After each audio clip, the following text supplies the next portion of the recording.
अस्सलाम वालेकुम। नई वीडियोस के लिए चैनल को सब्सक्राइब जरूर कीजिए और बेल आइकॉन के बटन को दबा दीजिए। शुक्रिया।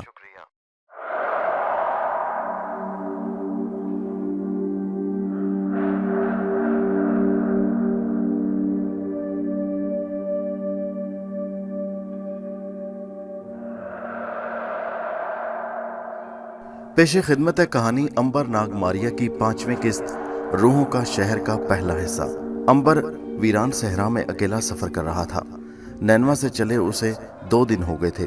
तीसरे रोज भी सहराई रेत के छोटे मोटे टीले दूर दूर तक फैले हुए नजर आए तो अंबर कुछ परेशान हो गया, क्योंकि उसके अंदाजे के मुताबिक उसे अब तक मुल्क शाम की सरहद के अंदर होना चाहिए था, लेकिन सहरा खत्म होने में नहीं आता था। उसने सोचा कहीं वो भटक तो नहीं गया, वरना ये कैसे हो सकता है कि 3 दिन तक वो सहरा में चलता रहे और आबादी का नामो निशान तक दिखाई ना दे। उसे तो खैर प्यास का एहसास नहीं होता, मगर उसका घोड़ा प्यासा था और उसे पानी की अशद जरूरत थी, मगर पानी वहां दूर दूर तक दिखाई न दे रहा था। शाम तक घोड़ा प्यास से निढाल होकर कदम कदम चलने लगा और एक जगह आकर रुक गया। अंबर घोड़े पर से नीचे उतर आया। उसने घोड़े को एक जगह बांधा और खुद उसके लिए पानी की तलाश में इधर उधर फिरने लगा। उसे मालूम था कि सहरा में एक दरख्त होता है जिस पर सिर्फ कांटे उगते हैं। ये दरख्त जमीन से नमी चूसता है और उसका तना कुछ अरसे के बाद फूल कर मश्क की तरह हो जाता है। उस मश्क में इतना पानी भरा होता है कि उससे 50 आदमी अपनी प्यास बुझा सकते हैं। एक टीले की ओट से निकलते ही अंबर के सामने ये दरख्त दिखाई दिया। उसने फौरन घोड़े को साथ लिया और दरख्त के पास जाकर खड़ा हो गया। फिर उसने खंजर निकालकर दरख्त के ढोल पर शगाफ डाल दिया। खंजर के निकलते ही दरख्त में पानी बहना शुरू हो गया। घोड़े ने शगाफ पानी को देखा तो बड़ी बेताबी और शौक से पीने लगा। घोड़ा पानी पीकर सैर हो गया तो अंबर ने भी थोड़ा पानी पीकर प्यास बुझाई और फिर सफर पर चल पड़ा। मगर अब उसे यकीन हो चला था कि वो रास्ता भूल गया है और सहरा की भूल भलियों में खुदा जाने कहां से कहां निकल आया, लेकिन सिवाय आगे चलते रहने के और कोई चारा भी नहीं था। अगर वो रुक जाए तो क्या करे, वापस जाने का सवाल ही पैदा नहीं होता था। सहरा में अगर इंसान एक बार रास्ता भूल जाए तो वापस पलटने पर वो हमेशा के लिए सहरा में गुम होकर खत्म हो जाता है और फिर किसी जगह भूख और प्यास से निढाल होकर गिर पड़ता है और गिद्ध उसका गोश्त नोच नोच कर खा जाते हैं।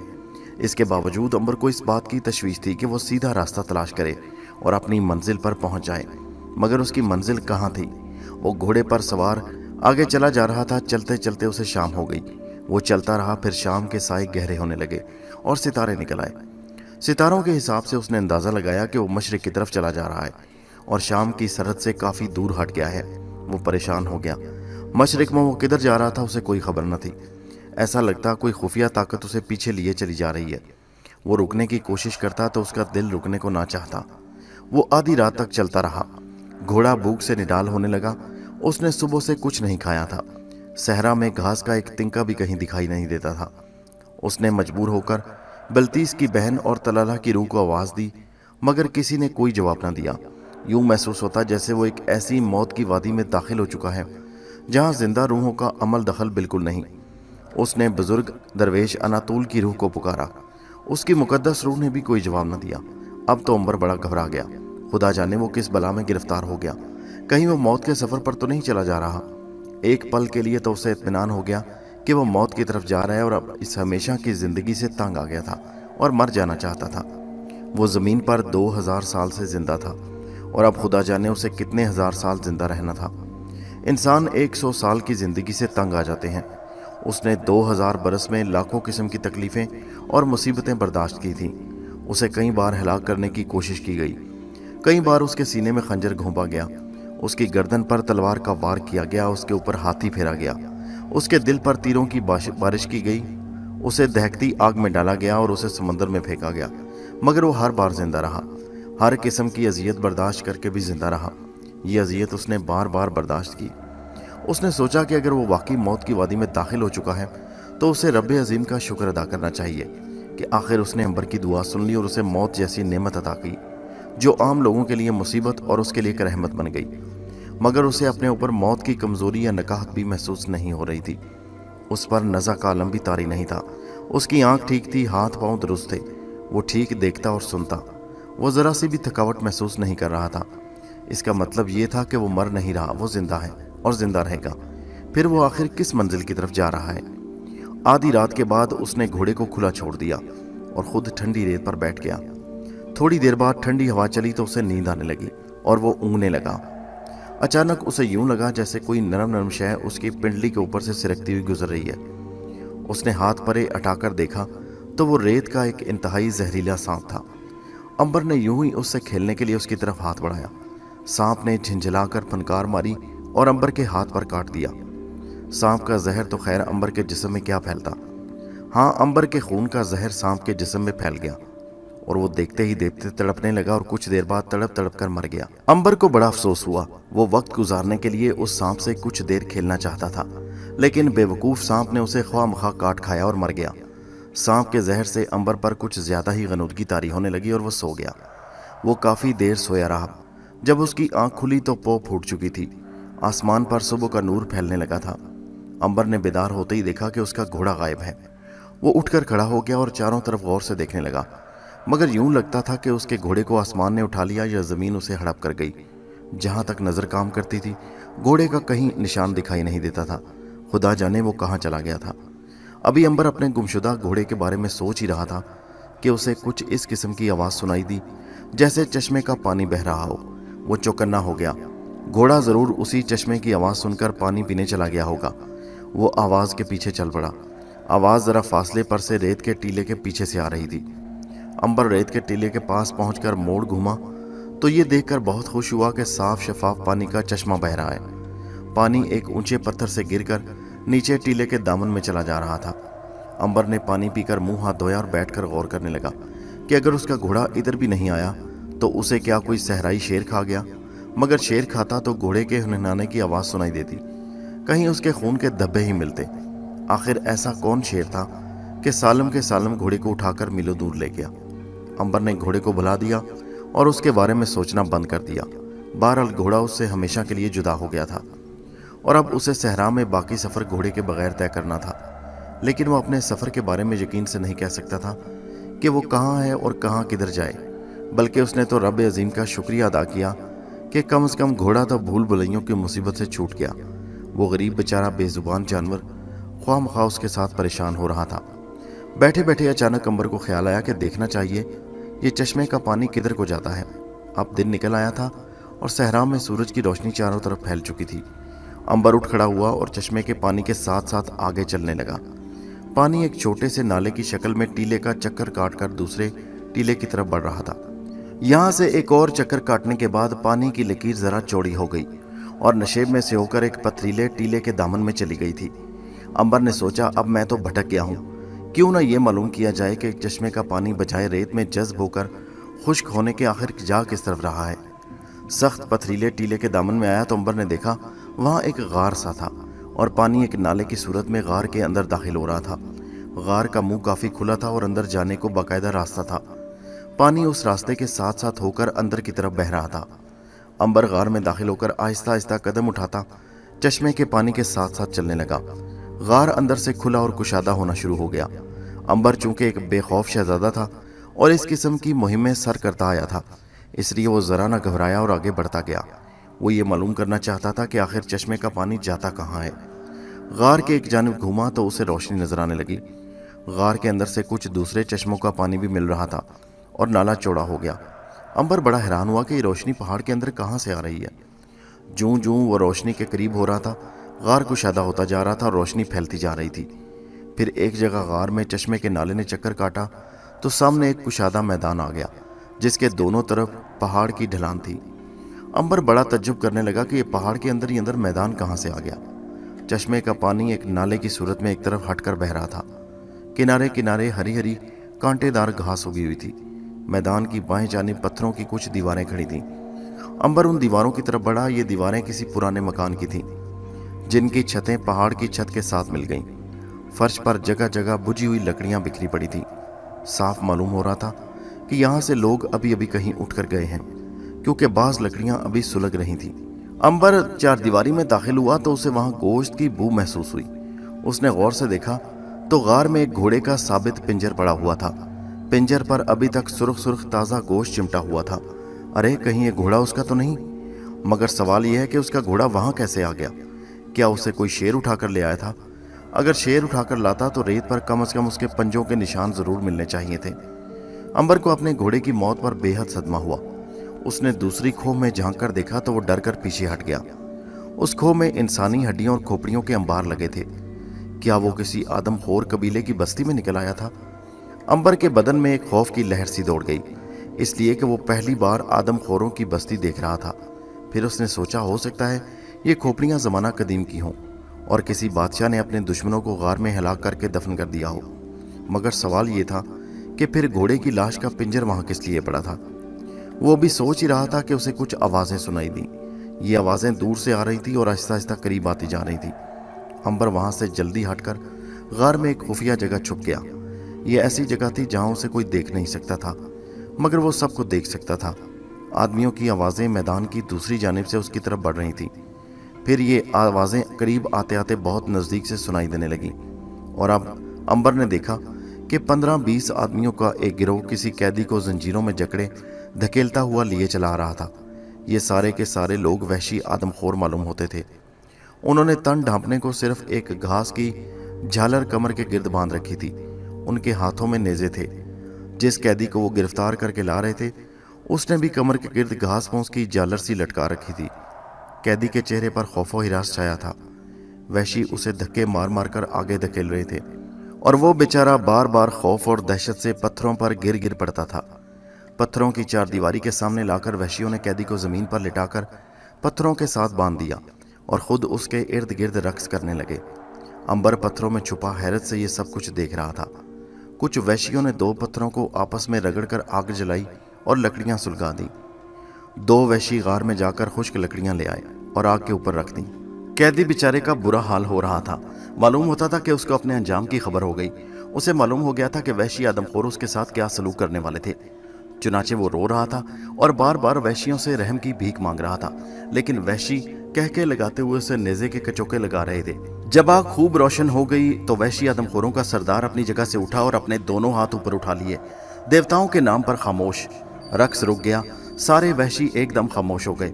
जहां थोड़ी देर पहले इस कदर हंगामा था, वहां अब सुई भी गिरे तो आवाज सुनाई देती। सरदार ने कहा, कुर्बानी शुरू की जाए। एक वहशी ने आगे बढ़कर अपने झूले में से स्याह पत्थर का एक मकरू सूरत बुत निकाला और जमीन पर आग के पास रख दिया। कैदी भयानक नजरों से ये सारी कार्रवाई देख रहा था। सरदार ने खंजर लेकर अपनी कलाई पर जख्म लगाया और जख्म में से लपकते हुए खून के कतरे आगे बढ़कर बुत के ऊपर गिरा दिए। चारों तरफ वहशियों ने एक शोर मचा दिया। देवताओं ने कुर्बानी कबूल कर ली। देवता ने कुर्बानी कबूल कर ली। सरदार ने बुलंद आवाज में कहा कि आदमी की कुर्बानी शुरू की जाए। वहशियों ने अपनी जुबान में नारा बुलंद किया और नेज़े लेकर जमीन पर कसकर बंधे हुए कैदी के गिर्द घेरा डालकर खड़े हो गए। सिर्फ एक पहलू खाली था और यहाँ उनका सरदार बैठा था। अंबर भी इसी जाविये पर बैठा था और वो भी सारा मंजर साफ साफ देख रहा था। कैदी का रंग जर्द पड़ गया और यकीनन उसका सारा जिस्म सुन हो गया होगा। सरदार के इशारे पर एक वहशी ने अपना नेज़ा फिजा में बुलंद किया और पूरी ताकत से उसे कैदी की रान में खबो दिया। कैदी ने एक फलक शिगाफ चीख मारी और तड़पने लगा। दूसरे वहशी ने भी नारा लगाकर नेज़े का भरपूर वार दूसरी रान पर किया। खून के फवारे उबलने लगे। तीसरी वहशी ने तीसरा नेज़ा वहशी के बाजू में उतार दिया और चौथे वहशी ने कैदी का दूसरा बाजू जख्मी कर दिया। कैदी जख्मों से तड़प रहा था और वहशी दोनों चुल्लुओं से उसका खून समेट समेट कर पी रहे थे और पागलों की तरह रक्स कर रहे थे। अंबर पत्थरों में छुपा यह अजियतनाक मंजर बड़े गौर से देख रहा था। कैदी की हालत जार देखकर उसकी आंखों में आंसू आ गए। वो उसकी मदद करना चाहता था मगर कर नहीं सकता था। वो अकेला था और वहशी बहुत ज्यादा। वो तो उल्लू की एक आवाज निकालकर सैकड़ों वहशियों को जमा कर सकते थे। अंबर ने कैदी को उसकी तकदीर के भरोसे छोड़ दिया। वो इस कदर शदीद जख्मी हो गया था कि अब वो बेहोशी के आलम में सिर्फ कराह रहा था। एक वहशी ने रक्स करते करते नेज़ा लहराया और कैदी के पेट में गाड़ दिया। उसने एक दर्द अंगेज चीख मारी और बेहोश हो गया। वहशी खुशी से चीखते चिल्लाते रक्स करने लगे। कैदी की अजियतनाक चीख मारने का मतलब यह था कि देवता ने उनकी कुर्बानी कबूल कर ली। सरदार ने इंसानी खून से एक प्याला भरकर बुत के आगे रख दिया और हाथ बांधकर बोला, ऐ आसमान के मालिक, हमारी छोटी सी कुर्बानी कबूल फरमा। इस ऐलान के साथ ही 4 वहशियों ने आगे झुककर जमीन पर जकड़े हुए कैदी के बदन पर तलवार के 4 हाथ मारे और उसके जिस्म को 4 टुकड़ों में तकसीम कर दिया। कैदी ने फिर कोई आवाज ना निकाली। वो मर चुका था। वहशी सरदार ने आगे बढ़कर सबसे बड़ा टुकड़ा खुद उठाया और उसे आग पर रखकर भूनने लगा। चंद सेकंड आग पर रखने के बाद सरदार ने इंसानी जिस्म के टुकड़े को खाना शुरू कर दिया। सरदार के हुक्म पर सारे वहशी खंजर और तलवारें लेकर कैदी की लाश पर टूट पड़े और उन्होंने अपनी अपनी पसंद का गोश्त काट कर खाना शुरू कर दिया। अंबर से यह मंजर ना देखा गया, मगर वो क्या कर सकता था। दिल पर पत्थर रखकर ये दर्दनाक नजारा देख रहा था। देखते देखते सारा वहशी पूरे के पूरे आदमी को चट कर गए। उन्होंने उसकी खोपड़ी भी खुरच खुरच कर साफ कर दी। हड्डियों पर पेशी जगह जगह से गोश्त नोच कर खा लिया। फिर उन्होंने हड्डियां और खोपड़ी गार के अंदर एक खो में फेंक दी। अंबर ये सारी कार्रवाई देखकर लरस गया था। एक जीता जागता इंसान उन वहशियों ने देखते देखते हड़प कर लिया था। वहशी आदमी को खाने के बाद आग के गिर्द बैठ गए और जल्दी लकड़ियों को उठा उठाकर देवता के बुत के ऊपर से घुमाने लगे। फिर उन्होंने सरदार के हुक्म पर सारी लकड़ियों को बुझा दिया। सरदार ने एक चीख मारी और सारे वहशी जिधर से आए थे उधर उछलते कूदते कह के लगाते तेज तेज बातें करते चल पड़े। जब वो नजरों से ओझल नहीं हो गए, अंबर पत्थरों में उस वक्त तक छुपा बैठा रहा। जब उनकी आवाजें आना बंद हो गई तो अंबर पत्थरों में से निकला और आग के पास आकर गौर से जमीन को देखने लगा। आग के पास उसे सोने का एक तिकोन टुकड़ा पड़ा नजर आया। उसने वो तिकोनी टुकड़ा उठाकर जेब में रख लिया। देवता के बुत को सरदार झूले में डालकर वापस अपने साथ ले गया था। उसने सोचा कि इस आदमखोर गार से निकल जाना चाहिए। यहाँ रहना खतरे से खाली नहीं, और अब तो अंबर को अपनी मौत का यकीन भी हो गया था और वो आदमखोर वहशियों का निवाला बनना नहीं चाहता था। वो वहीं से पलटा और वापस चल पड़ा। लेकिन अब उसे एक और तलख हकीकत का सामना करना पड़ा। उसे एहसास हुआ कि जिस तरफ से चश्मे का पानी आ रहा था उधर से रोशनी आना बंद हो गई थी। वो अंधेरे में दूर तक चलता गया मगर उसे वापसी का कोई रास्ता दिखाई न दिया। वो मजबूर वापस वहीं आ गया जहां आदमखोरों ने एक जिंदा इंसान को हिला करके खा लिया था। अंबर सोच रहा था कि कहाँ जाऊं कि आदमखोरों की आवाजें फिर आना शुरू हो गईं। वो भागकर उन्हीं पत्थरों में जाकर छुप गया। आदमखोर इस दफा बहुत शोर मचाते आ रहे थे। जब वो करीब आए तो अंबर ने देखा कि उन्होंने एक औरत को जंजीर में जकड़ रखा था। अंबर का दिल दहल गया। तो क्या वो इस बेगुनाह औरत को भी खा जाएंगे? नहीं नहीं, उन्हें ऐसा नहीं करना चाहिए। औरत बेचारी का रंग जर्द था। लंबे स्याह बाल शानों पर बिखरे हुए थे। शक्लो सूरत से किसी आला खानदान की औरत महसूस होती थी। उसने बड़े अच्छे कपड़े पहन रखे थे। वहशियों ने उस औरत को पत्थर के एक सतून के साथ लोहे की जंजीरों में जकड़ दिया। मालूम होता था कि वो उस वक्त उस औरत को खाने का इरादा नहीं रखते थे, क्योंकि ना तो सरदार ने झूले में से बुत निकाला और ना ही आदमखोर वहशियों ने आग जलाई थी। औरत बेचारी पत्थरों के सतून के साथ जकड़ी हुई थी। सरदार ने औरत के पास जाकर उसके लंबे बालों की एक लट चाकू से काटी और उसे हवा में उछाल दिया। तमाम वहशियों ने अपनी जुबान में फलक शिगाफ नारे लगाए। वो कैदी औरत के गिर्द गिर्द जानवरों की तरह रक्स करने लगे। औरत ने आंखें बंद कर लीं। उसके होंठ दूर से कांपते हुए नजर आ रहे थे।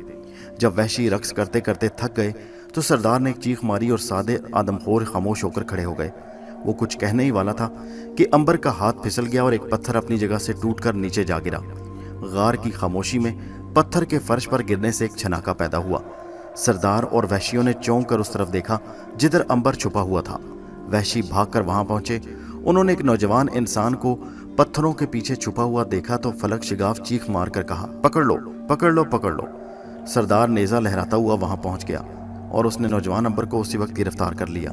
कौन हो तुम, कहां से आए हो? और सरदार वहशियों की तरह कह के लगाकर हंस पड़ा, इसको भी जकड़ दो, कल दोनों को भून कर खा जाएंगे। देवता को ताजा खून का नजराना पेश किया जाएगा। आदमखोरों ने अंबर को भी पकड़कर औरत के करीब ही पत्थर के सतून के साथ कसकर बांध दिया। सरदार के हुक्म पर वो अंबर के गिर्द भी चीखें मारते हुए रक्स करने लगे। वो नेजे लहरा रहे थे और बार बार चीख रहे थे। जब वो थक गए तो सरदार के साथ उछलते कूदते शोर मचाते एक तरफ को चल दिए। इस दौरान में कैदी औरत बड़ी हैरानी के साथ अंबर को देख रही थी। उसकी समझ में नहीं आ रहा था कि ये नौजवान वहां कैसे आ गया। जब सारे वहशी चले गए तो औरत ने उदास लहजे में पूछा, ऐ नौजवान, तू यहाँ कैसे आ गया? अंबर ने पूछा, पहले ये बताओ कि तुम्हारा नाम क्या है और तुम यहाँ कैसे फंस गई हो? औरत ने कहा, मेरा नाम थाइस है और मैं मोहिंजो दाड़ो के एक ताजर की बीवी हूँ। मैं अपने खामद के साथ एक काफले के हमरा सफर कर रही थी कि इन आदमखोरों ने हमारे काफले पर हमला कर दिया। सामान तो वही रहने दिया और हम सबको पकड़कर इन गारों में ले आए। इन जालिमों ने मेरे खामद को भून कर खा लिया और अब ये मुझे खाने की तैयारियां कर रहे हैं। मगर तुम कौन हो और इन आदमखोरों के पंजे में कैसे फंस गए? थाइस, मेरा नाम अंबर है और मैं मुल्क नैनवा से शुमाली अफ्रीका की तरफ जा रहा था कि रास्ता भूल गया और इन गारों में आ निकला। मैं ये मालूम करने के लिए आगे बढ़ता जा रहा था कि इस गार के अंदर क्या है कि मैंने देखा कि आदमखोर एक आदमी को हिलाक कर रहे हैं। मैं पत्थरों की खो में छुप गया और बाकी जो कुछ हुआ वो तुम देख चुकी हो। थाइस ने आ भरकर कहा, हमारी किस्मत में यही लिखा था कि हम आदमखोरों की खुराक बन जाएं। काश मैं अपने देवता आमून को अपनी मदद के लिए पुकार सकती। तुम उसे क्यों पुकारती नहीं थाइस? अगर वो देवता तुम्हारी मदद कर सकता है तो यहाँ आकर तुम्हारी मदद करेगा। ऐसा नहीं है अंबर, हमारा देवता आमून सिर्फ उस हालत में हमारी मदद करता है कि हम उसके मंदिर में जाकर भेड़ों की कुर्बानी दें और उसके बुत पर भेड़ों का खून गिराएं। अगर हम ऐसा नहीं कर सकते तो देवता भी हमारी कोई मदद नहीं कर सकता। तो ये कैसा देवता है कि अगर कुर्बानी ना पेश की जाए तो वो मदद नहीं करता, जो सिर्फ एक इबादत गाह तक ही महदूद है? और उस मंदिर के बाहर वो मजबूर और बेबस है। ये इन बातों का वक्त नहीं अंबर। ये बताओ कि तुम्हारा देवता इस वक्त हमारी को मदद कर सकता है? मैं किसी देवता को तस्लीम नहीं करता। तो फिर तुम किसकी इबादत करते हो? मैं एक रब की इबादत करता हूँ जो अजीम है और सब देवता और कायनात हर शय उसी के मातहत है। क्या तुम्हारा रब हमारी मदद कर सकता है? मुझे अपने रब पर पूरा भरोसा है, वो मेरी मदद करेगा। क्या वो मेरी भी मदद करेगा? क्यों नहीं, वो तुम्हारी भी मदद करेगा। मगर तुम तो इसकी इबादत नहीं करती। वो सब का रब है, जो उसकी इबादत करते हैं उनका भी, जो उसकी नहीं करते वो उनका भी रब है। तो फिर अपने रब को आवाज़ दो, उसे मदद के लिए बुलाओ कि वो हमें इन वहशी आदमखोरों से निजात दिलाए। वक्त आने पर रब हमारी मदद ज़रूर करेगा। वो बातें कर ही रहे थे कि वहशी आदमखोरों की आवाज़ें आना शुरू हो गईं। वो गार में वापस आ रहे थे। अंबर ने थाइस को चुप रहने का इशारा किया और सरगोशी में कहा, तुम बेहोश हो जाने का बहाना करो। वो किस लिए? जैसा मैं कहता हूँ वैसा करो, झूठ मूठ बेहोश हो जाओ। मगर क्यों? इसलिए कि वो तुम्हें बेहोश देकर पहले मुझे खाने की कोशिश करेंगे। अरे तुम ऐसा क्यों करना चाहते हो? तुम पहले मरना चाहते हो? इसलिए कि अगर उन्होंने मुझे खाने का फैसला कर लिया तो तुम्हारी जान बच जाएगी। वो मुझे कभी नहीं खा सकेंगे। थाइस अंबर का मुंह देखती रही। वो कुछ समझ नहीं रही थी कि अंबर क्या कह रहा है। अंबर अपने अंदर नई ताकत महसूस कर रहा था। उसे यकीन था कि उसकी ताकत उसे वापस मिल चुकी है और वो कभी मर नहीं सकता। वहशियों की आवाज़ें अब ज़्यादा करीब सुनाई दे रही थी। अंबर ने कहा, फौरन बेहोश हो जाओ। थाइस ने झूठ मूठ बेहोश होकर सर नीचे गिरा लिया। आदमखोर उछलते कूदते, शोर मचाते, तेज तेज बातें करते उस जगह पहुंच रहे थे जहां उन्होंने दोनों कैदियों को अपनी खुराक बनाने का फैसला किया था। करीब आकर एक हबशी ने चीख मारी।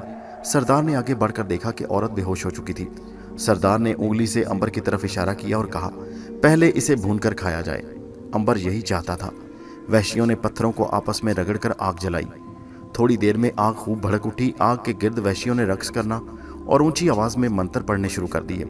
जब वो मंत्र पढ़ चुके तो उन्होंने अंबर को सतून से खोलकर फर्श पर लिटाया और उसे जंजीर में जमीन में मेखें ठोंक कर जकड़ दिया।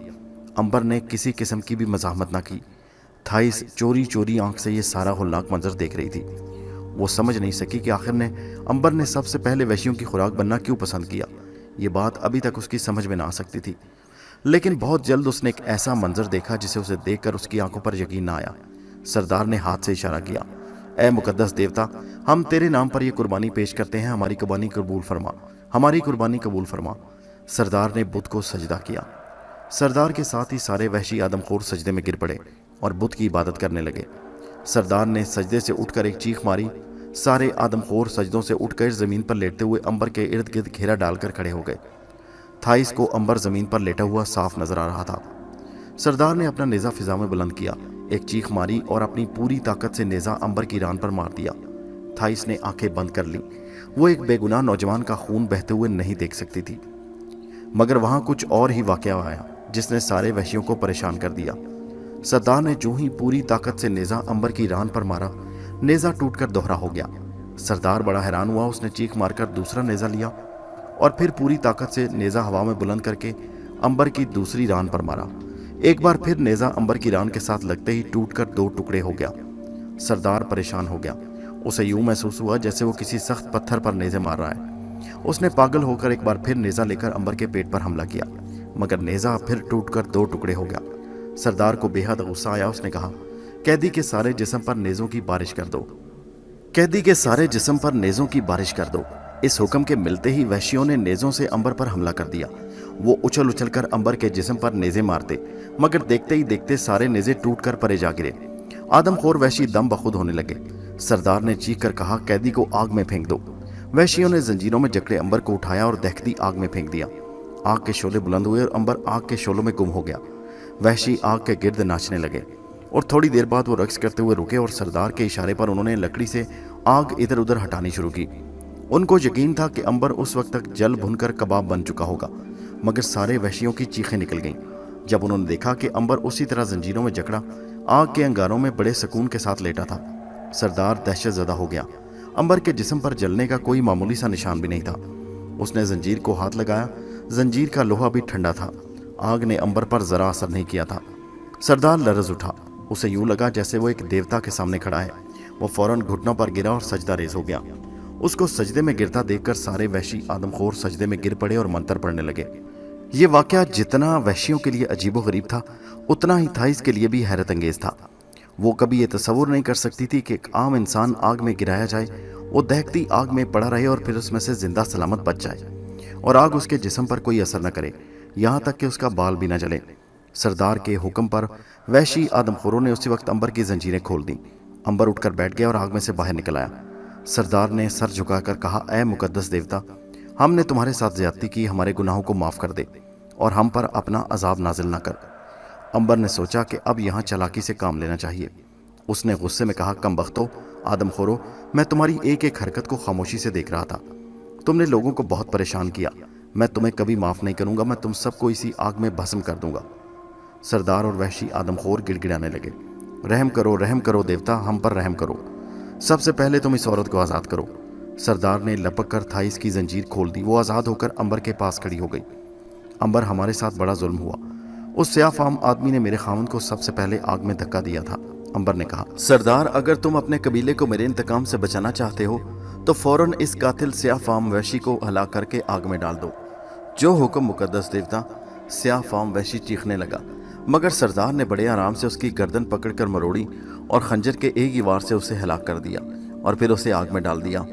ऐ मुकद्दस देवता, हमने तुम्हारी मर्जी पूरी कर दी, अब हमें अजाब से बचा और हमें अपने इंतकाम का निशाना मत बना। अंबर ने कहा, फौरन मेरे लिए 2 घोड़ों का बंदोबस्त करो, नहीं तो मैं तुम सबको अभी खड़े खड़े भस्म कर दूंगा। सरदार ने सर झुकाकर कहा, अभी घोड़े हाजिर करता हूँ मुकद्दस देवता। उसने जोर से सीटी बजाई। कुछ वहशी एक तरफ भागे और थोड़ी देर में 2 नहायत आला किस्म के अरबी नस्ल के घोड़े वहां मौजूद थे। ये घोड़े उन वहशियों ने काफिले वाले से लूटे थे और उन्हें खाने के लिए पाल रहे थे। अंबर ने कहा, हम दोनों का यहाँ से बाहर जाने का रास्ता बताओ। जो हुक्म मुकद्दस देवता। सरदार सर झुकाकर घोड़ों की बागें थामे आगे आगे चल दिया और अंबर और थाइस और वहशी उसके पीछे पीछे चल पड़े। गार में कई खुफिया मोड़ घूमने के बाद वो सब बाहर सहरा में टीले के पास निकल आए। अंबर ने सूरज की रोशनी और सहरा के टीलों पर फैली हुई धूप देखी तो उसने सुख का सांस लिया। ऐ आदमखोरों के सरदार, ये सहरा किस तरफ को जाता है? ऐ मुकद्दस देवता, अगर आप मशरिक में 6 रोज तक चलते जाएं तो आप एक ऐसे मुल्क में पहुंच जाएंगे जहां के लोग अपने मंदिरों में भैंस की पूजा करते हैं। थाइस ने अंबर से कहा, यह हमारे मुल्क मोहिंजो दड़ो के बारे में बता रहा है। हम लोग भैंसे की पूजा करते हैं और देवता आमून की भी इबादत करते हैं। क्या तुम्हारा मुल्क यहाँ से 6 दिन और 6 रातों के फासले पर है? मेरा ख्याल है इतना ही होगा फासला। हम छठे रोज यहाँ पहुंचे थे कि हमारे काफिले को इन आदमखोरों ने लूट लिया। अंबर ने सरदार से कहा, ठीक है, अब तुम जा सकते हो। सरदार और सारे वहशी आदमखोर सजदे में गिर पड़े। अंबर और थाइस घोड़े पर सवार हुए और सहरा में मशरिक की तरफ रवाना हुए। जब वो नजरों से ओझल हो गए तो वहशी लोग सजदों से उठे और मंतर पढ़ते वापस गार में जाने लगे। थाइस खुद बड़ी हैरान थी कि अंबर आग से कैसे बच गया। उसने आखिर पूछ ही लिया। अंबर ने मुस्कुराकर कहा, इसका जवाब मैं तुम्हें सिवाय इसके कुछ नहीं दे सकता कि मेरे रब ने मेरी मदद की। थाइस बोली, अंबर, मैं तुम्हारे रब पर आज से ईमान लाती हूँ। मुझे खुशी हुई थाइस कि तुमने इंतहाई अक्लमंदी से काम लिया। थाइस ने अंबर से रब अजीम की बेहद तारीफ की और कहा, मैंने अपनी आंखों से उसे हमारी मदद करते देखा, फिर मैं कैसे इन बुतों की पूजा करूं जो अपने चेहरे पर बैठी हुई मक्खी तक नहीं उड़ा सकते। सहरा में उन दोनों का भयानक सफर शुरू हो गया। थाइस को अंबर के रब पर गहरा यकीन हो गया था और वो अपने आप को अंबर के साथ महफूज ख्याल कर रही थी, मगर उन दोनों में से किसी को ये यकीन नहीं था कि वो सही रास्ते पर चल रहे हैं या रास्ता भटक चुके हैं, क्योंकि उन्हें सहरा में सफर करते हुए 3रा दिन गुजर गया था और आबादी का कहीं दूर दूर तक भी निशान नजर नहीं आ रहा था। अंबर ने थाइस से पूछा, क्या तुम अपने काफिले के साथ इसी सहरा में सफर करती वहां पहुंची थी? थाइस, कुछ अंदाजा नहीं हो रहा। किसी वक्त लगता है कि यही रास्ता और किसी वक्त ये सहरा और रेत के टीले अजनबी मालूम होते हैं। बहरहाल हमें सफर जारी रखना है। रब ने चाहा तो किसी न किसी रोज अपनी मंजिल पर पहुंच जाएंगे। वो 2 रोज से सहरा की जड़ी बूटियां खाकर और कहीं किसी चश्मे से पानी पीकर गुजारा कर रहे थे। चौथे रोज भूख और प्यास ने उन्हें और उनके घोड़ों को निढाल कर दिया। अंबर ने कहा, घोड़ों की जगह अगर हमारे पास ऊंट होता तो वो ज्यादा दिन तक भूखा प्यासा रहकर सफर कर सकता था, मगर अब क्या होगा अंबर, भूख और प्यास ने तो मेरा बुरा हाल कर दिया। अंबर को सुबह ही से हवा में समंदर के पानी की बू महसूस हो रही थी। उसने कहा, हवा में समंदर की बू है, मालूम होता है हम समंदर के किनारे पहुंचने वाले हैं। लेकिन अंबर, समंदर का कड़वा पानी हमारी प्यास तो नहीं बुझा सकता। समंदर के किनारे हमें खजूरों के दरख्त मिल जाएंगे और हम खजूर खाकर अपने पेट की आग बुझा सकते हैं। वो हिम्मत करके उस तरफ सफर करने लगे जिधर से समंदर की हवा आ रही थी। अंबर का अंदाजा दुरुस्त था, हवा समंदर की तरफ से आ रही थी और समंदर वहां से 1 दिन के सफर पर था। सफर करते करते शाम हो गई तो थाइस घोड़े पर से उतरकर रेत पर लेट गई। अब मुझसे सफ़र नहीं होता अंबर, प्यास ने मुझे बदहाल कर दिया, बेबस कर दिया। थाइस का वाकई बुरा हाल हो रहा था। उसकी हालत ख़राब थी, उसकी आंखों के गिर्द हल्के पड़ गए थे और होंठों पर प्यास की वजह से पपड़ियाँ जम गई थी। अंबर ने कहा, तुम यहाँ थोड़ी देर आराम करो, मैं कहीं ना कहीं से पानी की तलाश करता हूँ। मुझे अकेला छोड़कर मत जाओ अंबर, मुझे डर लगता है। तुम्हें ज़रा हिम्मत से काम लेना होगा थाइस, अगर हमने हिम्मत हार दी तो फिर इस जालिम सहरा से जिंदा सलामत बच ना निकलेंगे। मुझे यकीन है यहाँ करीब ही कोई ना कोई चश्मा ज़रूर होगा। मैं अभी तुम्हारे लिए पानी की छागल भर कर लाता हूँ, देर न करना अंबर। अगर पानी ना भी मिले तो वापस आ जाना, मुझे अकेले में बड़ा डर लगता है। फिक्र ना करो, मैं बड़ी जल्दी वापस आ जाऊँगा। इतना कहकर अंबर घोड़े पर सवार हुआ और उस तरफ चल पड़ा जिधर उसका ख्याल था कि पानी का चश्मा उसे ज़रूर मिल जाएगा। चलते चलते वो काफ़ी आगे निकल आया और थाइस उसकी निगाहों से ओझल हो गई। वो ख्याल करता कि उस रेत के टीले के पीछे चश्मा ज़रूर बह रहा होगा। जब वहाँ पहुँचा तो सिवाय रेत के कुछ नज़र न आया। फिर वो पानी के चश्मे की उम्मीद में दूसरे टीले की जानिब चल पड़ता। इसी तरह चलते चलते वो बहुत दूर निकल गया। अचानक एक जगह उसे खजूरों के दरख्त के झुंड नजर आए, नखलिस्तान। वो खुशी खुशी खजूर के झुंड की तरफ बढ़ने लगा, क्योंकि खजूरों के झुंड का मतलब ये था कि वहाँ ज़रूर पानी का चश्मा मौजूद है। उधर थाइस बेचारी ज़मीन पर लेटे लेटे सहरा से खौफ खाने लगी। अंबर उसके साथ था तो उसे बड़ा हौसला था। अब वो अकेली रह गई थी और डरने लगी थी। शाम के साए आहिस्ता आहिस्ता फैलने लगे। अचानक उसे अपने पीछे घोड़े के हुनहुनाने की आवाज़ सुनाई दी। उसके जान में जान आई। उसने सोचा कि अंबर पानी लेकर वापस आ गया है, मगर ये उसका वहम था, क्योंकि थोड़ी देर बाद डाकुओं का एक खूंखार गिरोह उसके इर्द गिर्द खड़ा उसे घूर रहा था। डाकुओं को देखकर थाइस के मुंह से चीख निकल गई। डाकुओं का सरदार जाबिर मुस्कुराया और बोला, बड़ा उम्दा माल है, ज़रा भूखा प्यासा है, इसे खिला पिलाकर मोटा कर देंगे और यरूशलेम में सोने के सिक्कों के एवज फरोख्त करेंगे। थाइस कांप गई। डाकू कह के लगाकर हंसे। सरदार ने इशारा किया। डाकुओं ने आगे बढ़कर थाइस को ऊंट के कुजावे में डाल लिया और आगे रवाना हो गए। थाइस चीखती चिल्लाती रही, मगर किसी ने उसकी फरियाद पर कान न धरा। वो डाकुओं का बड़ा वहशी गिरोह था और ये लोग काफिले भी लूटते और औरतों और बच्चों और गुलामों को ले जाकर दूसरे शहरों में फरोख्त कर देते। उस जमाने में इस किस्म के गुलामों और कनीज़ों की मंडियां लगती थीं, जहां से लोग अपनी अपनी पसंद के मुताबिक गुलाम और कनीज़ें खरीद लेते थे। डाकुओं का काफिला बड़ी तेजी रफ्तारी के साथ सफर कर रहा था, क्योंकि उनके ऊंट और घोड़े ताज़ादम थे। उधर अंबर खजूरों के झुंड के पास पहुंच गया। उसने देखा कि वहां ठंडे और शफाफ पानी का एक चश्मा जारी है। अंबर ने घोड़े से उतरकर उसे पानी पिलाया, खुद भी पानी पिया और छागल में थाइस के लिए पानी भर लिया। अब वो जल्दी से वापस पहुंचकर थाइस को पानी पिलाना चाहता था। वो घोड़े पर सवार हुआ और तेजी से उस तरफ निकल गया जहां वो थाइस को रेत पर लेटा हुआ छोड़ आया था। अगरचे शाम के साए बढ़ना शुरू हो गए थे, लेकिन अभी सहरा में गरूब होते सूरज की काफ़ी रोशनी बाकी थी और उसे रास्ता साफ दिखाई दे रहा था। अंबर रेत के टीलों में से होता हुआ जब उस मकाम पर वापस आया जहां वो थाइस को छोड़कर गया था, तो ये देखकर चक्कर खाकर रह गया कि वहां थाइस मौजूद नहीं थी। घोड़े से उतरकर वो इधर उधर थाइस को तलाश करने लगा। उसने ज़ोर ज़ोर से थाइस को आवाज़ें भी दी, मगर सहरा में उसकी आवाज़ गूंज कर रह गई। वो परेशान हो गया। फिर एकाएकी उसकी निगाह रेत पर ऊँटों और घोड़ों के पाँव के निशानों पर पड़ गई। साफ मालूम हो रहा था कि उधर से कोई काफिला उसकी अदम मौजूदगी में गुजरा है और वो थाइस को ज़बरदस्ती अपने साथ ले गए। मगर थाइस को ज़बरदस्ती काफिले वाले क्यों ले गए? कहीं वो डाकू ना हो। ज़रूर उसके बाद डाकुओं का उधर से गुजर हुआ है और वो थाइस को अगवा करके ले गए हैं। अंबर ने घोड़ों के पाँव के निशानों पर उस तरफ चलना शुरू कर दिया जिधर से डाकू उसके ख्याल के मुताबिक गए थे। वो चलता रहा, मगर डाकुओं का कहीं सुराग न मिला। ऊँटों और घोड़ों के निशान रेत पर बराबर आगे बढ़ते चले जा रहे थे। रात गहरी होने लगी, मगर अंबर ने अपना ताकुब जारी रखा, लेकिन डाकू उससे ज़्यादा तेज़ रफ्तारी के साथ सफ़र कर रहे थे। जिस वक्त अंबर समंदर से आधे रास्ते पर पहुंचा, उस वक्त डाकू समंदर के किनारे पहुंच चुके थे, जहां एक छोटा सा जहाज बादबान समेटे खड़ा लहरों पर डोल रहा था। डाकुओं का सरदार घोड़े से उतर पड़ा। उसने जहाज की तरफ मुंह करके जोर से आवाज़ दी। जहाज पर से भी किसी ने उस आवाज़ का उसी तरह जवाब दिया। थाइस ऊँट के कजावे में डाकुओं के पहरे में बैठी रोती रही। ये सब कुछ देख रही थी। वो बेबस कर दी गई थी। उसे रह रहकर अंबर का ख्याल आ रहा था कि जब वापस आकर वो थाइस को वहाँ नहीं पाएगा तो वो बेचारा किस कदर परेशान होगा। अब जहाज़ की तरफ से एक छोटी सी कश्ती समंदर में तैरती किनारे की तरफ बढ़ने लगी। डाकुओं ने ऊँटों और घोड़ों पर से लूटा हुआ सामान उतारना शुरू कर दिया। उन्होंने थाइस को भी कुजावे से उतारा और उसके बाजुओं को रस्सी से बांध डाला। कश्ती करीब आकर साहिल समंदर के साथ लग गई। डाकुओं ने जल्दी जल्दी सारा सामान और थाइस को कश्ती में सवार कराया। कश्ती जहाज़ की तरफ रवाना हो गई। दूसरे फेरे पर उन्होंने सारे घोड़े और ऊँट कश्ती पर लाद कर जहाज़ तक पहुँचा दिए।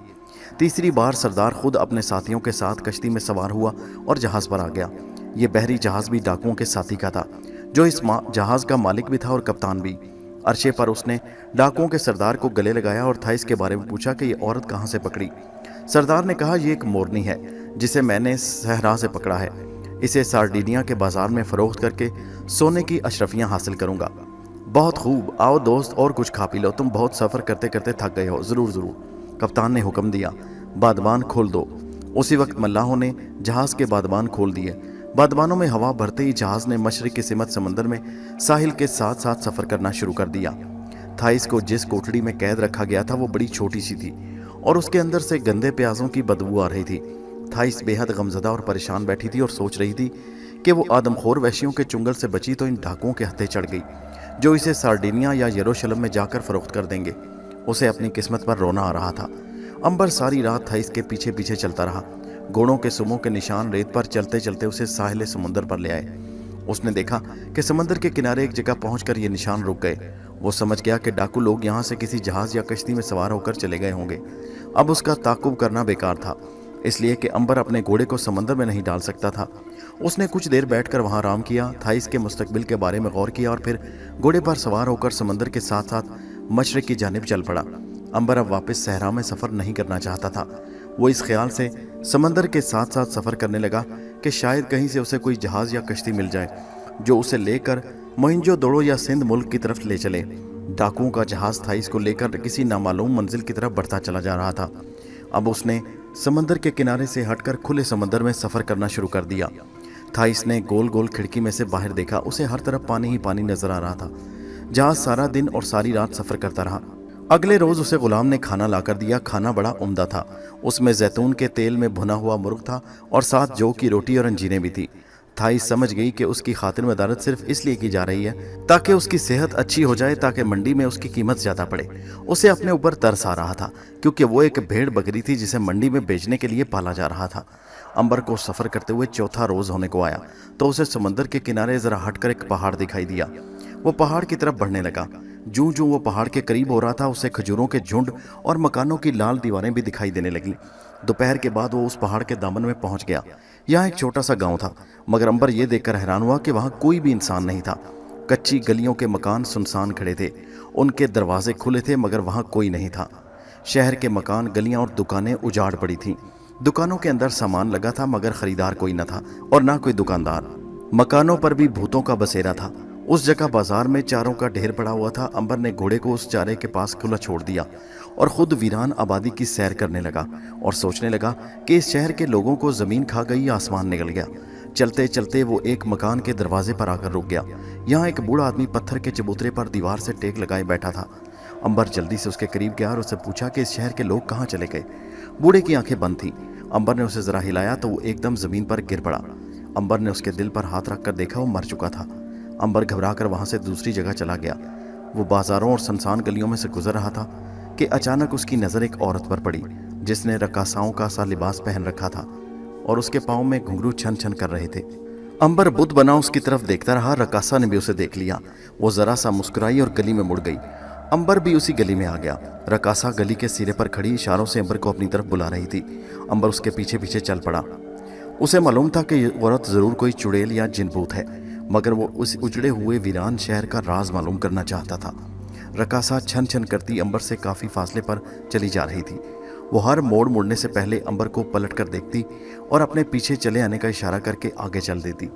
उसका पीछा करते करते अंबर एक बहुत बड़ी इमारत के सामने पहुंच गया जिसके बाहर पत्थर के चौड़े से प्याले में आग जल रही थी। पुरस्कार औरत उस इमारत के दरवाजे में दाखिल हो गई। अंबर भी आगे बढ़ा। वो इमारत एक बहुत बड़ा मंदिर था जिसके दरवाजे पर भैंसे का बुत बना हुआ था। पुरस्कार रकासा ने अंदर दाखिल होने से पहले अंबर को इशारे से अपने पीछे आने का इशारा किया।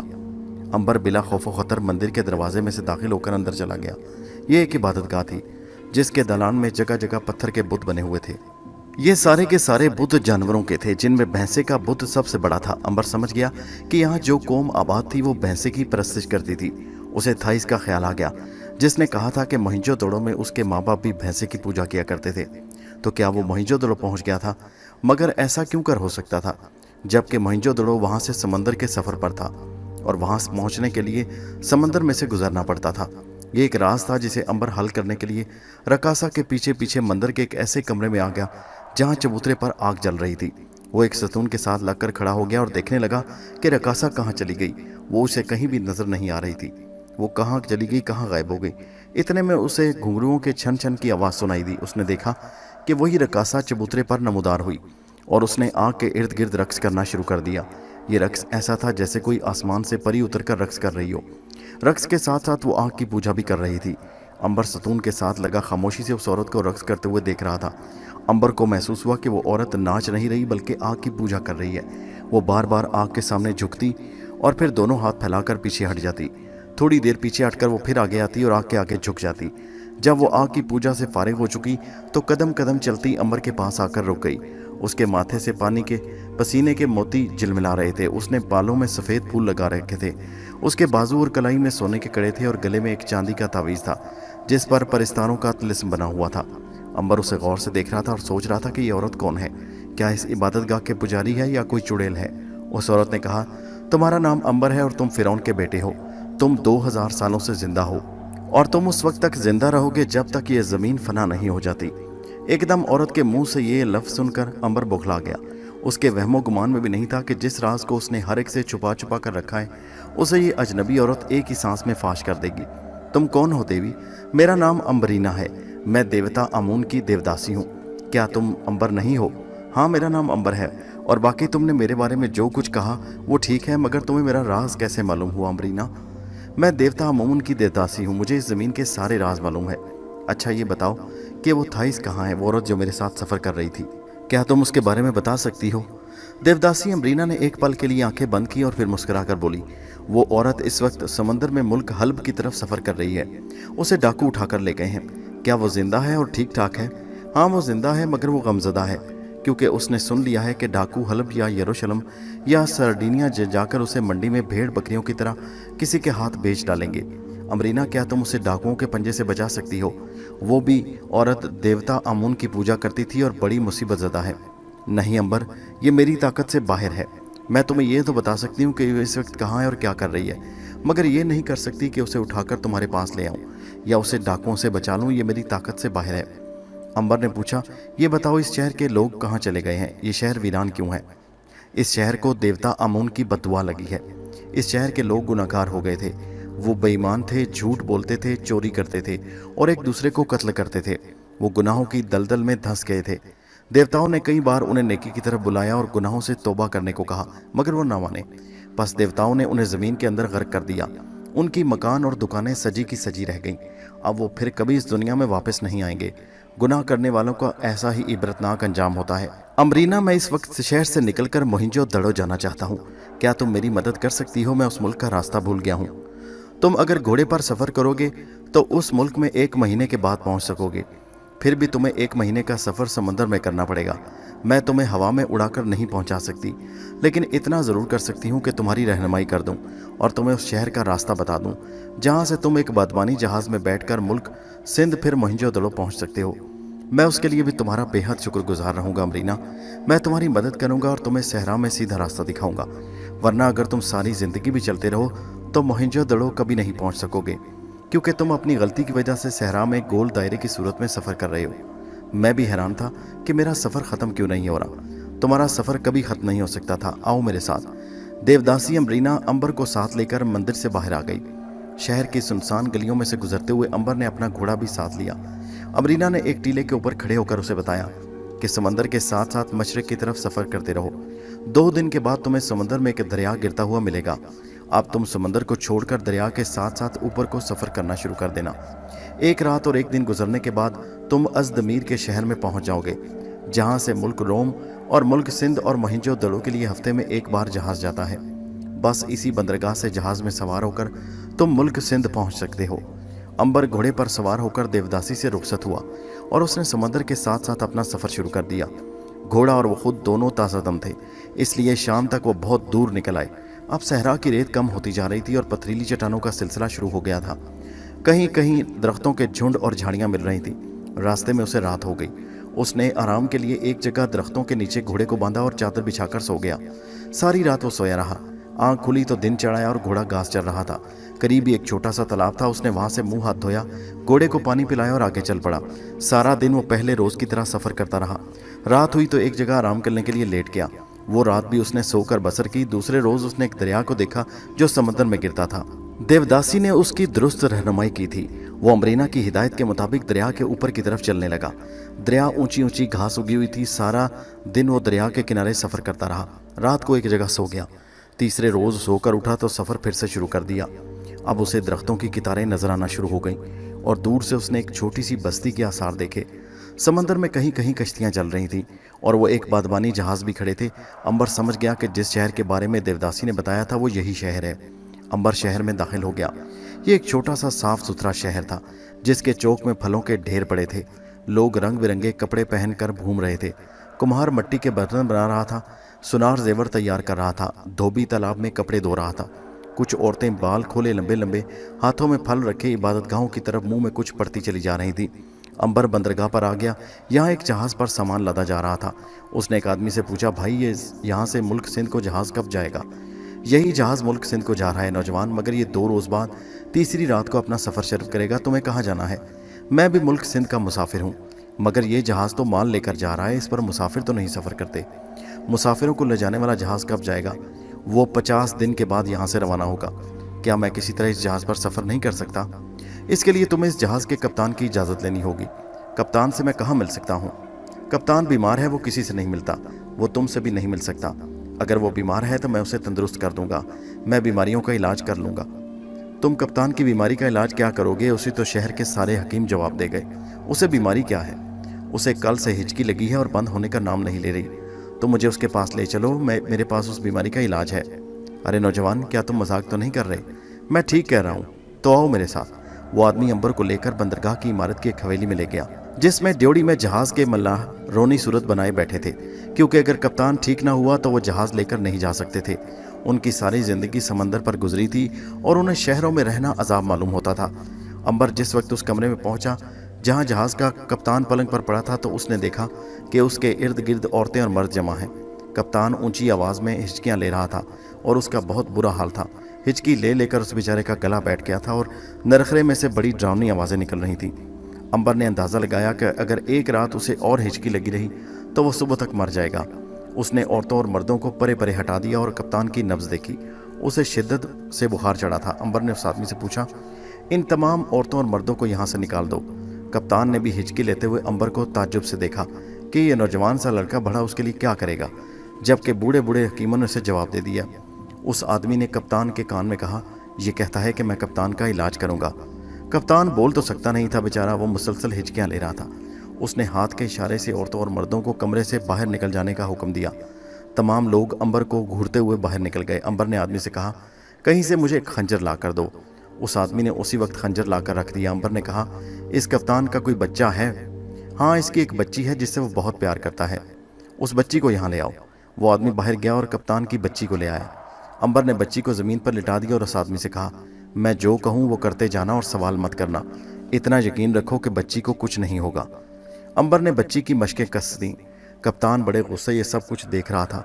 फिर अंबर ने बड़ी तेज़ी से खंजर निकाला और कप्तान की बच्ची के गले पर उल्टा फेरने लगा। बच्ची की चीख निकल गई और उसके साथ ही कप्तान ने उछलकर अंबर की गर्दन दबोच ली। मैं तुम्हें कत्ल कर दूंगा। कप्तान की जुबान से ये जुमला अदा हुआ तो वो खुद अपने आप को हैरानी से देखने लगा, क्योंकि हिचकी की वजह से वो 2 रोज से तो कोई लफ्ज़ जुबान से नहीं निकाल सका था। उसकी हिचकी दूर हो गई।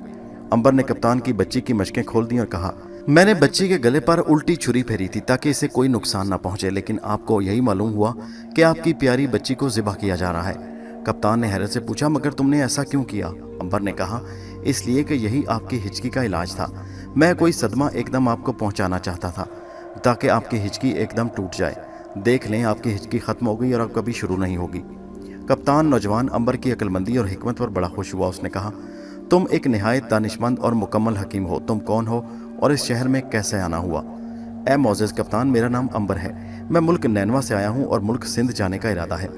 मालूम हुआ कि यहाँ से हर तीसरे माह एक जहाज़ सिंध को रवाना होता है, लेकिन अगर कप्तान चाहे तो इस माल बरदार जहाज़ में मुझे भी जगह मिल सकती है जो तीसरी रात को यहाँ से रवाना हो रहा है। बस मैंने आपसे मिलने का इरादा किया तो किसी ने बताया कि आप शदीद बीमार हैं। मेरे लिए ये अच्छा मौका था कि आपको तंदुरुस्त करके अपनी दिली मुराद पाऊं। तो क्या तुम सिंध जाने का इरादा रखते हो? हाँ मोज़ेज़ कप्तान, बेशक अब ये तुम्हारा हक बन गया है। तुमने मुझे एक अलमनाक बीमारी से निजात दिलाई जिसके बारे में मुझे सब लोगों ने जवाब दे दिया। मैं तुम्हें ज़रूर अपने साथ मुल्क सिंध ले चलूँगा, लेकिन क्या ही अच्छा हो अगर तुम मेरे जहाज़ पर ही हो। मैं तुम्हें एक अच्छा ओहदा पेश करूँगा। कप्तान, मेरे पास बड़े ओहदे थे जिन्हें मैं एक एक करके भुगता कर आ रहा हूँ। अब मेरा मुल्क सिंध जाना ज़रूरी है। थाइस नाम की एक बेवा को डाकू उठाकर ले गए हैं। उसके माँ बाप मोहिंजो दड़ो में रहते हैं। मैं उस शहर की सैर भी करना चाहता हूँ और थाइस के माँ बाप को उनकी बेटी के बारे में भी इत्तला करना चाहता हूँ। क्या वो डाकू जहाज़ पर सवार होकर चले गए थे? हाँ, मगर तुम्हें कैसे पता चला कप्तान? इस इलाके में डाकुओं का एक बहुत बड़ा गिरोह काफिले लूटता फिरता है। उनका एक साथी जहाज़ पर उन्हें पनाह दिया करता है। वो यकीनन थाइस को लेकर बंदरगाह अंताकिया की तरफ गया होगा। जहाँ तक मेरा ख्याल है तुम्हें अब थाइस को भूल जाना चाहिए। वो अब तुम्हें नहीं मिल सकेगी। उसे अंताकिया या हल्ब शहर की मंडी में फ़रोख्त कर दिया जाएगा और वो बाकी सारी ज़िंदगी किसी गुमनाम जगह पर एक मामूली कनीज़ बनकर गुजारा करेगी। अंबर ने कहा, बहरहाल जो कुछ हुआ उसमें अब मैं कुछ नहीं कर सकता, लेकिन वो औरत एक रब पर ईमान लाई थी और मेरा अकीदा है कि जो भी शख्स रब वाहिद पर ईमान लाता है ज़िंदगी में कभी नाकाम नहीं होता और रब अजीम हर तकलीफ़ के मौका पर उसकी ज़रूर मदद करता है। खुदा उसकी औरत की मदद ज़रूर करेगा। कप्तान ने मुस्कुराकर कहा, तुम अभी बच्चे हो। रब वाहिद पर ईमान लाकर तुम ज़िंदगी में ज़्यादा दूर नहीं जा सकते। देवताओं को नाराज़ करके कोई भी इंसान इस दुनिया में ज़्यादा खुशहाली की ज़िंदगी कैसे बसर कर सकता है? जो कुछ भी हुआ मैं आपका शुक्रगुजार हूँ कि आपने जहाज़ पर मुझे साथ चलने की इजाज़त दी। शुक्रगुजार तो मैं हूँ तुम्हारा अंबर कि तुमने मुझे एक मनहूस बीमारी से निजात दिलाई। तुम इस शहर में कहाँ उतरे हो? किसी जगह नहीं। हाँ, आज किसी कारवां सराय को तलाश कर लूँगा। अरे, तुम्हें किसी कारवां सराय में रहने की ज़रूरत नहीं। ये घर तुम्हारा अपना है। तुम मेरे घर में रहो और परसों रात यहीं से तुम मेरे साथ मुल्क सिंध को रवाना हो जाओ। शुक्रिया मोज़ेज़ कप्तान। अंबर कप्तान के घर रहने लगा। 2 रोज़ यूं ही गुजर गए। कप्तान के बारे में अंबर को मालूम हुआ कि वो नहायत जफाकश और बहादुर शख्स था और समंदर में बचपन से सफ़र कर रहा था। उसे समुद्री तूफ़ानों और मुहिमों का बहुत तजुर्बा था। वो अपने बीवी बच्चों के साथ शहर की एक खूबसूरत हवेली में रहता था जिसके दलान में एक बहुत बड़ा खूबसूरत संगे मरमर का हौज था जिसमें सुर्ख रंग की मछलियाँ तैर रही थीं। वो 6 महीने समंदर में अपने जहाज़ पर सफ़र करता और 6 महीने अपने बीवी बच्चों के साथ घर पर गुजारता। तीसरे रोज़ शाम को अंबर कप्तान के साथ जहाज़ पर गया। जहाज़ बंदरगाह पर तैयार खड़ा था। सारा सामान जहाज़ पर लादा जा चुका था। सारे बल्ला और जहाज़ के मुलाजिम तैयार खड़े कप्तान का इंतज़ार कर रहे थे। कप्तान अंबर के साथ जहाज़ पर सवार हुआ तो जहाज़ के बादबान खोल दिए गए और गुलामों से कप्तान के हुक्म से जहाज़ की निचली मंजिल पर बड़े बड़े चप्पू चलाने शुरू कर दिए। जहाज़ बंदरगाह से आहिस्ता आहिस्ता पीछे हटकर खुले समंदर की तरफ चलने लगा। रात का अंधेरा फैल चुका था और बंदरगाह पर जगह जगह मशलें रोशन थीं। इन मशलों की रोशनी का अक्स समंदर के पानी में पड़ रहा था। जहाज़ पर भी इस किस्म की मशलें रोशन थीं। शहर में भी मकानों में रोशनी हो रही थी। हवा मवाफिक चल रही थी। बादवानों में हवा भर गई और उसने धक्का देकर जहाज़ को बहुत जल्द बंदरगाह से दूर कर दिया। जूं जूं जहाज़ समंदर में जा रहा था, बंदरगाह की इमारतें और शहर के मकानों की रोशनियां दूर होती जा रही थीं। कप्तान जहाज़ पर खड़ा जहाज़ियों को ज़रूरी हिदायत दे रहा था। अंबर अरशे के जंगले के साथ लगा शहर और बंदरगाह की रोशनियों को दूर हटते देख रहा था। आखिर ये रोशनियां समंदर की लहरों में गुम हो गई और जहाज़ खुले समंदर में पहुंच गया। जहाज़ गुप्त अंधेरे से समंदर में मुल्क सिंध की तरफ सफ़र करने लगा। जहाज़ की रोशनियों का अक्स समुद्र की मौजों में झिलमिला रहा था। आसमान पर सितारे चमक रहे थे और जहाज़ के पैंदे से टकराने वाली मौजों का हल्का हल्का शोर बुलंद हो रहा था। अंबर ने रात का खाना कप्तान के साथ खाया। खाना बड़ा पुरतकल्लुफ़ था जिसमें भुनी हुई बतख और मोर का गोश्त भी शामिल था। सारी रात जहाज़ समंदर में सफ़र करता रहा। सुबह सूरज निकला तो अंबर ने देखा चारों तरफ समंदर ही समंदर था और जहाज़ खुले बादबानों के साथ मशरिक़ की सिमत चला जा रहा था। कप्तान ने नक्शा देखकर उसे बताया कि वो ठीक रास्ते पर चले जा रहे हैं और अगर रास्ते में कोई तूफ़ान ना आए तो वो 4 रोज़ के बाद सिंध के साहिल पर जा लगेंगे। अंबर ने कहा, मेरा ख्याल है कि समंदर पुरसुकून ही रहेगा। ये मौसम तूफ़ानों का नहीं, लेकिन समंदर का कोई भरोसा नहीं। इधर पुरसुकून मौसमों में भी तूफ़ान आ जाया करते हैं। 2 रोज़ तक जहाज़ बड़े इत्मीनान और सुकून के साथ समंदर में सफ़र करता रहा। तीसरे रोज़ दोपहर के वक्त आसमान पर हल्के हल्के बादल छाना शुरू हो गए और ठंडी हवा चलने लगी। कप्तान ने किसी तूफ़ान के ख्याल के पेश नज़र मल्लाहों को ज़रूरी हिदायत दे दी और ख़ुद अंबर के साथ अरशे पर खड़ा आसमान पर छाए बादलों को देखने लगा। बादल गहरे होते चले जा रहे थे और हवा तेज़ होना शुरू हो गई। एकदम बादलों में चमक सी नमोदार हुई और बादल ज़ोर से गरज उठा। बादलों की गरज के साथ ही मूसलाधार बारिश शुरू हो गई। शहर की बारिश और समंदर की बारिश में बड़ा फ़र्क होता है। शहर में बारिश हो تو انسان اپنے مکان کی بالکنی یا کھڑکی میں بیٹھا اس کے نظارے سے لطف اندوز ہوتا ہے، مگر سمندر میں سفر کرتے ہوئے اگر بارش آ جائے تو اس کے ساتھ طوفان ضرور آتا ہے، اور ایک بار تو آدمی گھبرا جاتا ہے۔ چاروں طرف سمندر کی بکھرتی ہوئی لہریں موجود ہوتی ہیں جو دور دور سے دیوار کی طرح اٹھ کر آتی ہیں اور جہاز کے پیندے سے ٹکرا کر اسے اچھال کر اپنے ساتھ بہا لے جانے کی کوشش کرتی ہیں۔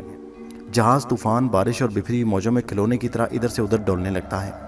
آج کل تو بحری جہاز مضبوط اور لمبے چوڑے ہوتے ہیں، ان کا وزن بھی زیادہ ہوتا ہے اور تھوڑا بہت طوفان تو انہیں کچھ نہیں کہہ سکتا، لیکن آج سے 4000 سال پہلے کے بادبانی جہاز چھوٹے، کمزور اور کم وزن والے ہوتے تھے۔ اس کے باوجود وہ لوگ ان جہازوں سے طوفانوں کا مقابلہ کرتے، لمبے لمبے سفر کرتے اور نئے نئے جزیروں کو دریافت کرتے۔ پھر بھی اگر طوفان ایک خاص حد سے بڑھ جاتا تو وہ بڑی تیزی سے ڈوب بھی جاتے۔ امبر جس بادبانی جہاز پر سوار تھا وہ بھی کوئی طاقتور جہاز نہیں تھا۔ طوفان نے شدت اختیار کی تو وہ بری طرح ڈولنے لگا۔ امبر عرصے پر کھڑا تھا، اسے چکر آنا شروع ہو گئے۔ سمندر کی لہریں عرصے پر پانی پھینک رہی تھی اور ملاح اس پانی کو لکڑی کی بڑی بڑی بالٹیوں کے ذریعے واپس سمندر میں پھینک رہے تھے۔ کپتان چرخی پر کھڑا جہاز کو پوری طرح سنبھالے تھا اور چیخ چیخ کر ملاحوں کو ضروری ہدایات دے رہا تھا۔ طوفان کی رفتار کافی تیز تھی، بادبان کئی جگہوں سے پھٹ گئے تھے۔ بادبان کا ایک ڈنڈا ٹوٹ کر گر پڑا اور جہازی اسے اٹھا کر دوبارہ لگانے کی کوشش کر رہے تھے۔ ساری رات طوفان جاری رہا۔ صبح ہوئی تو طوفان کو زور ٹوٹ چکا تھا، بارش تھم گئی تھی اور سمندر کی بپھری ہوئی موجیں معمول پر آ گئیں۔ کپتان رات بھر چرخی پر کھڑا جہاز کو سیدھا رکھنے اور تباہ ہونے سے بچانے کی کوشش کرتا رہا۔ طوفان کے تھمتے ہی وہ ایک تختے پر پڑ کر گہری نیند سو گیا۔ ملک سندھ کا ساحل وہاں سے 1 رات اور 1 دن کے فاصلے پر تھا۔ طوفان نے انہیں تھوڑا سا اصل راستے سے دور کر دیا۔ جہاز اب بالکل سیدھے راستے پر جا رہا تھا۔ اس اعتبار سے جہاز کو اگلے دن صبح کو سندھ کے مغربی ساحل پر جا لگنا تھا۔ دن بھر جہاز کی ضروری مرمت ہوتی رہی۔ لہروں نے جو توڑ پھوڑ کی تھی اس کی دوبارہ مرمت کر دی گئی۔ پھٹے ہوئے بادبان کو سی کر درست کر دیا گیا، مستول کو بھی میخیں ٹھوک کر جوڑ دیا گیا۔ تیسرے پہر کپتان سو کر اٹھا تو امبر کے پاس آ کر کھڑا ہو گیا اور سمندر کو دیکھنے لگا۔ آسمان پر ابھی تک بادل چھائے ہوئے تھے، سمندر کی لہریں پرسکون تھیں اور حد نظر سمندر خاموش تھا۔ کپتان نے کہا، اگر سمندر اسی طرح پرسکون رہا تو ہم کل صبح تک پہنچ جائیں گے ساحل پر۔ امبر نے کہا، میرا خیال ہے کہ اب طوفان نہیں آئے گا۔ کپتان نے فضا میں بو سونگتے ہوئے کہا، سمندر کے طوفان کی کوئی خبر نہیں ہوتی، خاص طور پر برسات کے دنوں میں تو اس وقت کسی بھی وقت طوفان آ سکتا ہے۔ یہ فارس کا سمندر ہے، اس کے طوفان بڑے خطرناک ہوتے ہیں۔ دیوتاؤں نے ہم پر مہربانی کی جو رات والا طوفان خیریت سے گزر گیا۔ صبح اٹھتے ہی کپتان نے بھینسے کا ایک بت جہاز کے عرشے پر لا کر رکھا اور سارے ملاح کے ساتھ مل کر وہ اس کی پوجا کرتے اور بلند آواز میں منتر پڑھتے اور طوفان سے بچ نکلنے پر اس کا شکریہ ادا کرنے لگے۔ ابھی وہ اپنے دیوتا بھینسے کا پورا شکریہ ادا نہیں کر سکے تھے کہ سمندر پر دور ایک سیاہ دھبا نمودار ہوا۔ کپتان نے بت کی پوجا کرتے ہوئے آنکھ کھول کر اس دھبے کو دیکھا اور دوبارہ آنکھ بند کر کے عبادت میں مصروف ہو گیا۔ وہ یہ سمجھا کہ کوئی تجارتی جہاز ہے۔ کافی دیر پوجا پاٹ کرنے کے بعد ملاح اپنے اپنے کام میں لگ گئے اور کپتان امبر کے پاس آ کر کھڑا ہو گیا۔ اب وہ دھبا کافی بڑا ہو گیا تھا اور اس کے بادبان صاف دکھائی دینے لگے۔ میرا خیال ہے کہ کوئی تجارتی جہاز ہے۔ کپتان نے بڑے غور سے اس جہاز کے بادبان کو دیکھتے ہوئے کہا، تجارتی جہاز ہی معلوم ہوتا ہے، مگر یہ تجارتی جہازوں کے آنے کا راستہ نہیں۔ تجارتی جہاز عام طور پر جنوب مغرب سے نمودار ہوتے ہیں، شاید یہ کوئی ایسا جہاز ہے جو راستہ بھول گیا ہے۔ جہاز اب کافی قریب آ گیا۔ اچانک کپتان کا رنگ زرد پڑ گیا اور اس کے منہ سے نکل گیا، ارے یہ تو بحری ڈاکوؤں کا جہاز ہے۔ اس کے ساتھ ہی کپتان نے چیخ کر اعلان کیا کہ ملاح ہوشیار ہو جائیں، مال کے اوپر گھاس پھوس ڈال دیا جائے، تلواریں نیام سے باہر کھینچ لی جائیں اور جہاز کی رفتار کو تیز کر کے اسے رخ مغرب کی طرف موڑ دیا جائے۔ کپتان کے حکم پر فوراً عمل کیا گیا۔ جہاز کا رخ مغرب کی طرف موڑ دیا گیا اور اس کی رفتار بڑھا دی گئی۔ ملاحوں نے تلواریں ہاتھ میں تھام لی اور جہاز کو غور سے دیکھنے لگے۔ ڈاکوؤں کے جہاز نے بھی شاید کپتان کا اعلان سن لیا تھا۔ انہوں نے اپنے جہاز کو مغرب کی طرف موڑ کر اس کی رفتار میں اضافہ کر دیا۔ ڈاکوؤں کا جہاز چھوٹا تھا جس کی وجہ سے وہ ہر طرف آسانی سے مڑ سکتا تھا اور اس کی رفتار بھی تیز تھی، چنانچہ وہ بہت جلد ان کے جہاز کے سر پر آن پہنچا۔ ڈاکو سروں پر سیاہ رومال باندھے، ہاتھوں میں اریاں شمشیریں لیے امبر کے جہاز پر چھلانگیں لگانے کو تیار کھڑے تھے۔ انہوں نے کپتان کے جہاز پر منجنیکوں کی مدد سے 2 بڑے بڑے پتھر بھی پھینکے۔ ان پتھروں نے جہاز کے فرش کو 2 جگہ سے توڑ پھوڑ دیا۔ کپتان بے حد پریشان تھا اور پاگلوں کی طرح جہاز پر ادھر ادھر بھاگ رہا تھا۔ ڈاکوؤں کا جہاز جو ہی کپتان کے تجارتی جہاز کے قریب سے گزرا، ڈاکوؤں نے چیخیں مارتے ہوئے چھلانگیں لگا دیں اور عرشے پر خوفناک جنگ شروع ہو گئی۔ تجارتی جہاز کے ملاح آرام طلبی کے عادی ہو گئے تھے، انہیں تلوار بازی کرنے کا موقع نہیں ملا تھا۔ जबकि डाकू तलवार चलाने और मुकाबला करके दुश्मन को हलाक करने के आदी थे। यही वजह थी कि तिजारती जहाज़ के मल्लाह एक एक करके कत्ल होना शुरू हो गए और डाकुओं ने चंद ही लम्हों बाद तिजारती जहाज़ पर कब्जा कर लिया और कप्तान को गिरफ्तार करके मस्तूल के साथ बांध दिया। अभी उन्होंने सामान लूट कर अपने जहाज़ पर डालना शुरू नहीं किया था। एक डाकू ने अंबर को माल की बड़ी बड़ी गठरियों के पीछे छुपे हुए देख लिया था। वो उसे खींचता हुआ अर्शे पर ले आया। सरदार, ये नौजवान पीछे छुपा हुआ था नीचे। डाकुओं के सरदार ने अंबर को सर से लेकर पांव तक घूरा और पूछा, तुम कौन हो नौजवान? मैं एक मुसाफिर हूँ जी, और इस जहाज़ पर सफ़र कर रहा था। तुम छुप क्यों गए थे? जान बचाने के लिए जी। मगर जान तो तुम्हारी फिर भी ना बच सकी। ठीक है जी, अगर आप मुझे कत्ल करने की ताकत रखते हैं तो बेशक कर दें। सरदार ने गुस्से से अंबर की तरफ देखा। क्या बकवास करते हो? तुम्हारा ख्याल है कि मैं तुम्हें कत्ल करने की ताकत नहीं रखता? अंबर ने मुस्कुराकर कहा, मेरा ख्याल है कि तुम एक अहमक डाकू हो और तुम्हारी मौत घेर कर तुम्हें मेरे पास लाई है। खैरियत तुम्हारी इसी में है कि हमारे जिस जिस मलाह को तुम्हारे आदमियों ने कत्ल किया है उसका तावान अदा करो और अपने जहाज़ को लेकर यहाँ से दफ़ा हो जाओ, वरना तुम और तुम्हारे साथी तुम्हारे साथ जहाज़ समेत यहाँ भस्म कर दिए जाएंगे। सारे जहाज़ पर एक सन्नाटा छा गया। कप्तान भी रस्सियों में बंधा हुआ थर थर कांपने लगा। अंबर के मुंह से जो फिक्रे निकले थे वो बिजली बनकर डाकुओं और उनके सरदार पर गिरे। सरदार का चेहरा गुस्से में लाल स्याह पड़ गया और फिर सफ़ेद हुआ और फिर स्याह हो गया। उसने तलवार को फिजा में लहराया और चीख मारकर अंबर के सर पर हमला कर दिया।